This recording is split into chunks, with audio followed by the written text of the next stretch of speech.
gente, tudo bem? Voltamos para mais uma aula de língua portuguesa, a gente trabalhando com figuras de linguagem, a parte da língua portuguesa que trabalha com a estilística, as figuras de estilo, né? E o que são essas figuras de linguagem? Né? São recursos, são formas da gente colocar o texto mais rico, mais elegante, né? Com mais estilo. E essas figuras de linguagem, elas são classificadas de formas diferentes. Elas podem ser as figuras de som, as figuras de palavras e as figuras de construção. São muitas. Eu vou trabalhar com vocês as mais usadas em concursos e em provas, ok? Bom, primeira coisa que a gente vai trabalhar são as figuras de som. E quais são essas figuras? A primeira, gente, é a aliteração. A aliteração é a repetição de sons consonantais. Isso tem um propósito, é proposital. Então eu coloquei aqui um trechinho até de uma letra de música de Chico Buarque de Holanda, que ele fala, ó, esperando parada pregada na pedra do porto. Olha como a sonoridade fica interessante. Esperando parada pregada na pedra do porto. Então aqui a gente teve o quê? A repetição do P, né? Do P, do D também, bastante. Isso a gente chama de aliteração. A outra já é a repetição de sons vocálicos. E aqui eu peguei também, olha, um trecho de uma poesia que diz, ó, de ser eu mesmo, de meu ser me deu. Então aqui eu tive a repetição do som vocálico E. A outra que a gente tem é a onomatopeia. Onomatopeia, gente, é uma figura de linguagem que imita o som dos animais ou o som de objetos, de coisas, né? Isso é muito usado nas HQs, que são as figuras, as histórias em quadrinhos, e que a gente conhece bastante. É o pou, bum, buá, buá, sniff, sniff, au, au, miau, cocorocó, trim, fonfon, bibi. Tudo isso são o que? São onomatopeias, sons onomatopeicos, que é a imitação de quê? De vozes de animais, ou de sons da natureza, ou mesmo de objetos, de coisas. É o piuí do trem, a campainha da escola, ok?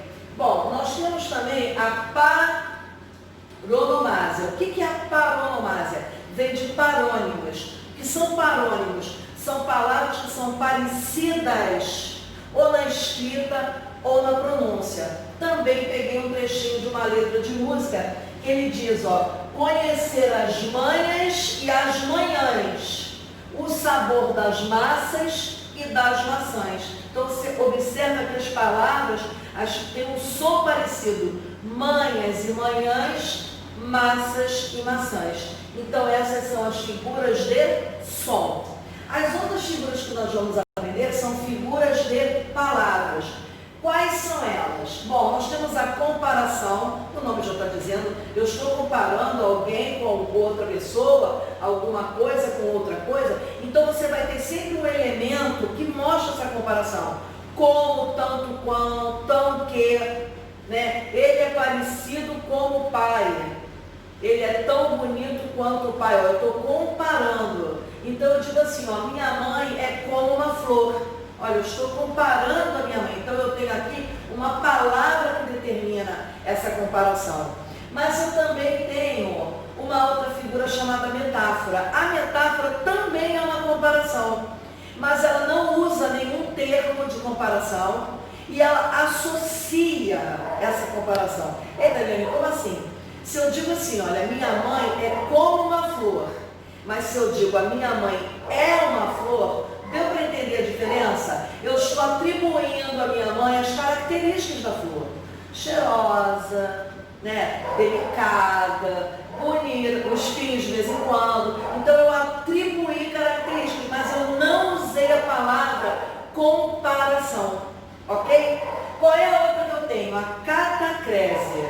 O que é catacrese? Catacrese, gente, é uma coisa que eu olho e eu não tenho um nome para aquela determinada coisa. Então eu faço uma associação por algo parecido.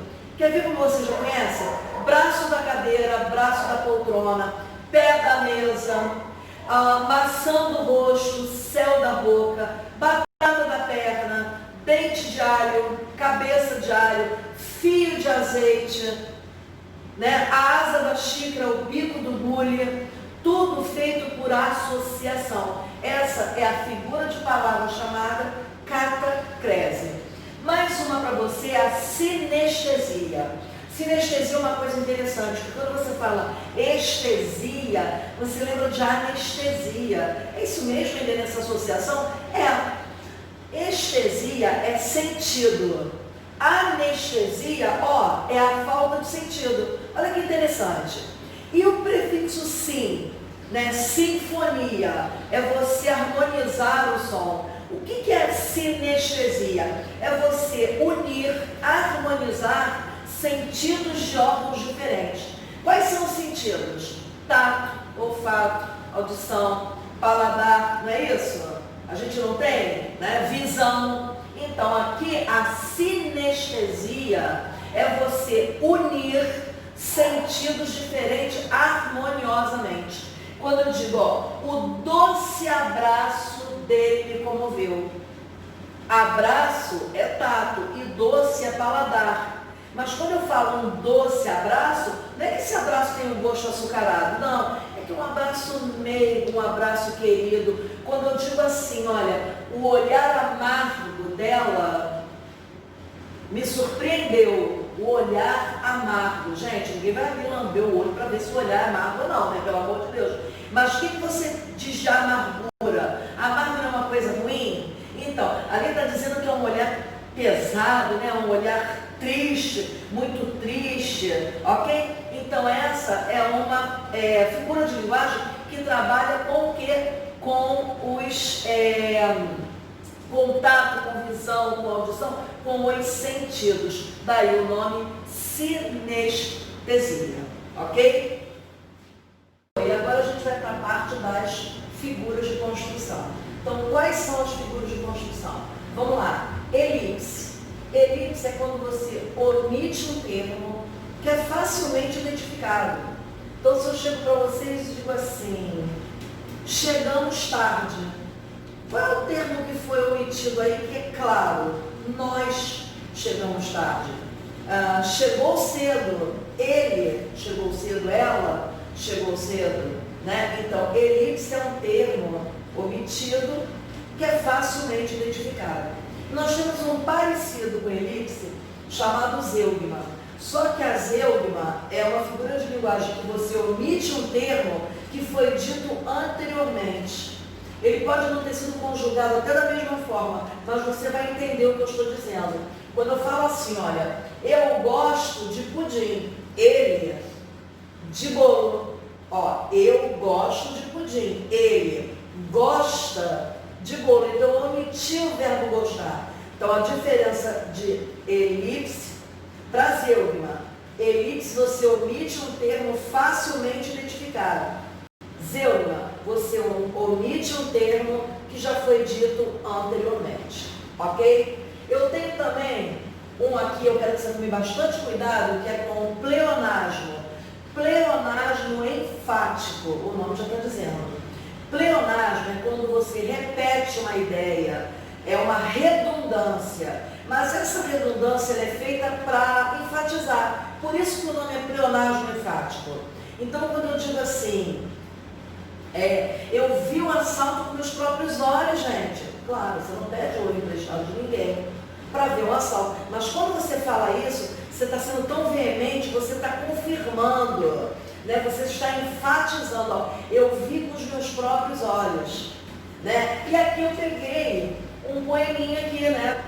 Vinícius de Moraes, que ele diz, e rir meu riso e derramar meu pranto. Se eu estou rindo, é o riso.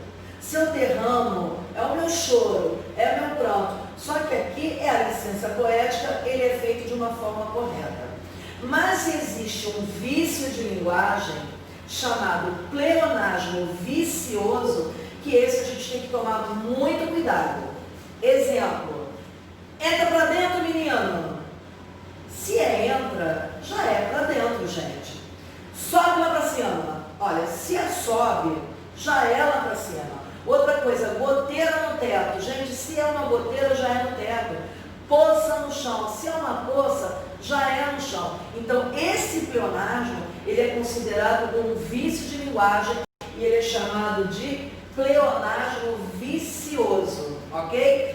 Qual é o outro? Eu tenho polissíndeto.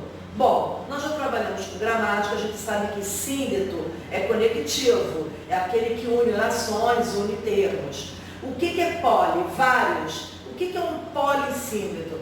São vários conectivos repetidos numa mesma frase, no mesmo período. Então, aqui tem um exemplo, ó. Mais fala, mais resmunga, mais se mexe, mas não dá paz, ó. Mais fala, mais resmunga, mais se mexe, mas não dá paz. Então, eu estou repetindo a conjunção, eu estou repetindo o quê? O conectivo. Então, eu estou repetindo um síndeto, porque síndeto é a mesma coisa que conjunção conectivo, ok? Por isso que é polissíndeto. Lembra que você estuda a oração sindética e assindética? Sindética é porque tem síndeto e assindética é porque não tem síndeto.